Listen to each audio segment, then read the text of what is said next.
എന്തെങ്കിലും പ്രാർത്ഥിക്കാനുണ്ടോ ചോദിച്ചാൽ ഒന്നേ ഉള്ളൂ പ്രാർത്ഥിക്കാൻ. ഗുരുവായൂരപ്പ, ഈ കാണുന്ന മായാമോഹങ്ങളുടെ പിറകെ ഞാൻ ഓടിപ്പോയേക്കാം.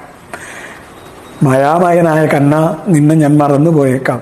കണ്ണ, ഞാൻ നിന്നെ മറക്കുമ്പോൾ ഒക്കെ എന്നെ വിളിച്ചുണർത്തിയിട്ട് ഓർമ്മിപ്പിക്കണേ, ഞാൻ മാത്രമേ ഉള്ളൂ നിനക്ക് എന്ന്.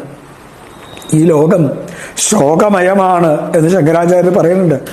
ഈ ലോകം മുഴുവൻ ദുഃഖമയമാണ്, വഞ്ചനയുടെ ലോകമാണ്.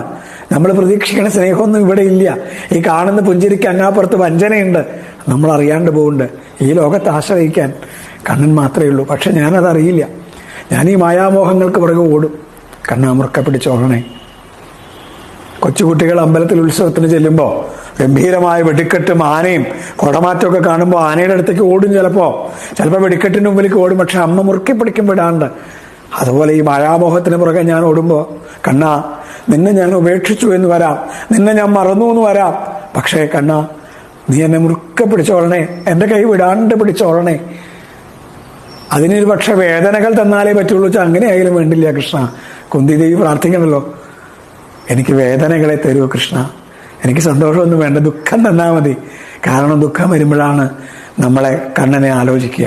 കണ്ണനെ മനസ്സിൽ ഉറപ്പിക്കണത് പലപ്പോഴും നമുക്ക് ദുഃഖം ഉണ്ടാവുമ്പോഴാണ് ആ കണ്ണൻ്റെ പാദങ്ങളെ ഉറപ്പിക്കാനാവുക. അതുകൊണ്ട് കണ്ണ, എനിക്ക്